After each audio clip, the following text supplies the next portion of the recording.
Hello दोस्तों, welcome to commerce with Nandini. आज की क्लास में हम लोग बाकी बचे हुए सारे टॉपिक्स को कवर करेंगे अच्छे से। तो स्टार्ट करते हैं।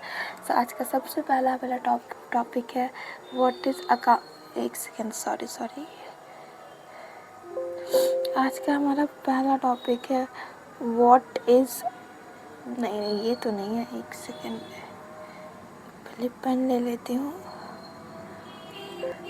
आज का हमारा पहला टॉपिक है what is accounting equation. Accounting equation क्या होता है? सबसे पहले इसको समझते हैं। अकाउंटिंग इक्वेशन को अच्छे से पहले समझते हैं। सबसे पहले वो कैपिटल, फिर होता है लायबिलिटी और होता है एसेट। हमारे अकाउंटिंग में 3 इम्पॉर्टेंट चीज़ें होती है, एसेट, कैपिटल और लायबिलिटी। एसेट किसके इक्वल होगा? एसेट या तो कैपिटल के इक्वल कैपिटल होगा या फिर लायबिलिटी होगी बिजनेस के अंदर, या फिर लायबिलिटी या फिर कैपिटल। जितना कैपिटल और लायबिलिटी को जोड़ करके जितना आएगा वही होगा आपका एसेट। सपोज हमारा जो बिजनेस में 50,000 के कैश है, ठीक है, प्लस 20,000 हमारा लायबिलिटी है, तो हमारा एसेट कितना हो जाएगा? कैश को भी अपन एसेट मानते हैं, ठीक है, और कैश से जो भी चीज़ें खरीदते हैं, अब कोई फर्नीचर हो गया या स्टॉक हो गया या कुछ भी हो गया, तो अपन उसको भी एसेट मानते हैं। तो ये 50 और ये 20 दोनों मिल करके हो जाएगा 70। तो होप आपको अकाउंटिंग इक्वेशन समझ में आ गया होगा। चलो अब देखते हैं अकाउंटिंग इक्वेशन का definition. Accounting equation show the relationship between asset, capital and liability. Accounting equation जो है वो रिलेशनशिप दिखाता है एसेट, कैपिटल और लायबिलिटी के बीच में। एसेट, कैपिटल और लायबिलिटी के बीच में अकाउंटिंग रिलेशनशिप को दिखाता है। और अकाउंटिंग इक्वेशन से हमें हमारे बिजनेस की पोजीशन भी पता चल सकती है। ठीक है, आगे बढ़ते हैं। नेक्स्ट है what is business transaction. Business transaction क्या है? बिजनेस के अंदर पैसे का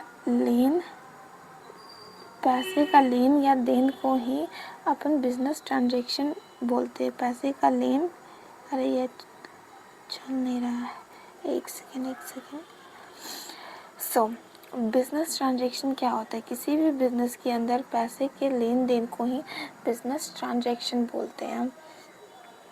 सपोज मैं किसी की शॉप पर गई, ठीक है, वहाँ से चीनी खरीद करके ले आई, तो उस बिज़नेस पे इफ़ेक्ट पड़ा। या फिर वो उस शॉप के जो ओनर थे उन्होंने उस शॉप का रेंट पे कर दिया, तो भी उस बिज़नेस पे इफ़ेक्ट पड़ा। तो इसी को बोलते हैं बिज़नेस ट्रांजैक्शन। बिज़नेस में कुछ आना या फिर बिज़नेस से कुछ जाना, मॉनेटरी, उसका वैल्यू मॉनेटरी टर्म्स में, यानी पैसों में उसका वैल्यू होना चाहिए, तो ये हो जाएगी बिज़नेस ट्रांजैक्शन। चलते हैं हमारे नेक्स्ट स्लाइड पे। अब है व्हाट इज़ अकाउंट। अकाउंट क्या होता है?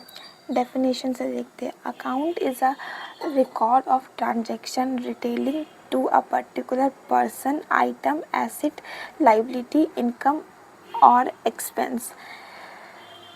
इजी वे में देखते हैं। अकाउंट्स कुछ नहीं होता। अकाउंट्स एक बुक होती है टी शेप की, जिसमें एक साइड होता है डेबिट और एक साइड होता है हमारा क्रेडिट। प्लस में जो भी होता है उसको डेबिट साइड लिखते हैं, माइनस में जो भी होता है उसको लेफ्ट क्रेडिट साइड लिखते हैं। बस यही है हमारा अकाउंट। बिजनेस में होने वाले सारे ट्रांजैक्शन को एक बुक्स के अंदर लिखते हैं, उसको हम अपन कहते हैं अकाउंट्स। और बाकी इसको आगे पढ़ेंगे।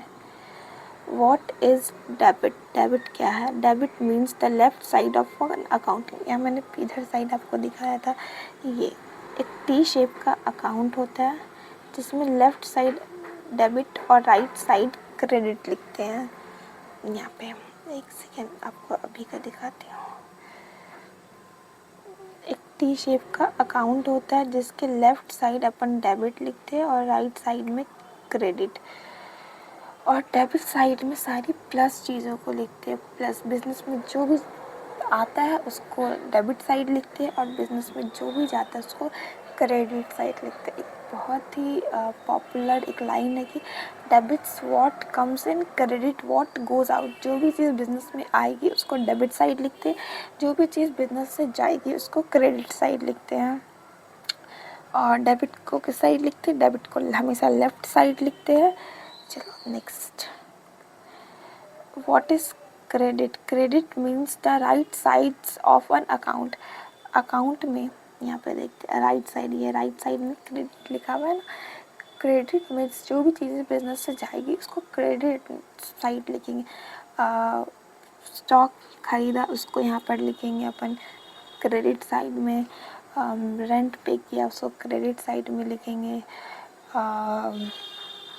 लाइबिलिटी नहीं, ये सारी चीज़ें क्रेडिट साइड अपन लिखते हैं। चलो अब आता है expenditure. Expenditure is the amount spent or liability incurred to acquire an asset for business purpose. Generally expense और एक्सपेंडिचर का मीनिंग लोग सेम ही लेते हैं, बट दोनों में थोड़ा डिफरेंट है। एक्सपेंस जो है वो बिजनेस को रेवेन्यू कमाने के लिए जो खर्चे होते हैं उसको बोलते हैं एक्सपेंस। बिजनेस इनकम करने के लिए जो खर्च करते हैं उसको बोलते हैं एक्सपेंस। बट एक्सपेंडिचर में ज़रूरी नहीं है कि वो खर्चे रेवेन्यू गेन करने के लिए ही हो। कभी कभी ऐसा नहीं होता है, कभी कभी कुछ ऐसे खर्चे भी होते हैं जो रेवेन्यू गेन करने के लिए नहीं होते। तो जो खर्चे रेवेन्यू गेन करने के लिए होते हैं वो एक्सपेंस में आते हैं, और एक्सपेंडिचर में वो सारे खर्चे वो आते हैं जो एक बिजनेस के अंदर होते हैं। ठीक है, अब आता है हमारा receipt. What is receipt? Receipt क्या है? Receipt means money receive by the business. यहाँ पे क्या लिखा? बिजनेस को जो मनी रिसीव होता है उसे रिसिप्ट कहते हैं। किसी भी बिजनेस के अंदर जहाँ कोई मनी जब पैसा आता है तो उसको अपन रिसिप्ट बोलते हैं। आपकी दुकान है चाय की, आपने चाय बेची और वहाँ कस्टमर आपको पैसे दे कर के गया, तो वो जो पैसा आपको मिला वही आपका रिसिप्ट है। ठीक है, रिसिप्ट समझ में आ गया होगा। यहाँ पे लिखा हुआ भी money receipt. Receipt money receive करना रिसिप्ट बोलते हैं। अब आता है वाउचर। वाउचर क्या होता है? अ voucher is a document that provide evidence of a business transaction. Business transaction का एविडेंस होता है वाउचर। आप दुकान में जाते हैं, कोई सामान खरीदते हो तो वो दुकानदार आपको बिल देता है, ठीक है, वही हो गया वाउचर, उसी को कहते हैं अपन वाउचर। वो एक एविडेंस है कि आपने चीज़ें खरीदी, वहाँ से ली, आपने पैसे दिए, बिल दिए। अगर कभी दुकान वाला कह देता है कि नहीं आप उधार पे लेके गए थे, तो आप उसको वो बिल दिखा सकते हो। तो ये जो वाउचर होता है वो एक एविडेंस के तरीके से भी काम करता है। चलो आगे देखते हैं। अब है owners equity. What is owner equity? Owner equity is the owner claim of interest in the asset of the business. ठीक है, हम एक बिजनेस स्टार्ट करते हैं, ठीक है, दो जगह से पैसा लगाते हैं। एक तो हम लगाते हैं 50 के, ठीक है, दूसरा हम बैंक से लेते हैं 50 के। 1 लाख बिजनेस खोलने में पैसा लग रहा है तो 50,000 हम खुद लगाते, 50,000 बैंक से लेकर के आते हैं। तो मेरी इक्विटी उस बिज़नेस के अंदर कितनी हुई? 50%। मेरी इक्विटी कितनी हुई? ये है मेरी इक्विटी। मेरा क्लेम कितने पे रहेगा? 50 के पे। ये तो लोन है, ये तो वापस जाना है, इसको तो वापस जाना है, ये है मेरा claim. What is trade receivable? Trade receivable are amount due from the customer or from credit sale. उधार पे कोई सामान हमने बेचा तो जो मनी कस्टमर को मेरे को वापस देना, जो मनी है उसको मेरे को देना है, तो उसी को बोलते हैं ट्रेड रिसीवेबल। वहाँ से कस्टमर से पैसे लेने हैं, उधार पे दिया है, अब उस कस्टमर से पैसे लेने हैं तो उसको बोलेंगे ट्रेड रिसीवेबल। ठीक है। What is trade payable? Trade payable are amount payable to supplier from credit purchase. जैसे हमने क्रेडिट पे सामान बेचा, वैसे हो सकता है कई बार हम उधार पे खरीदते, उधार पे बेच सकते हैं तो उधार पे खरीद भी सकते हैं।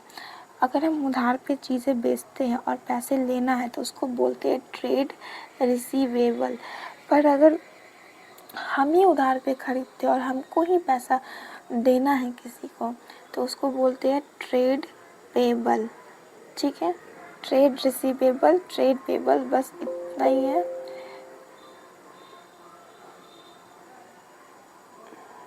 सच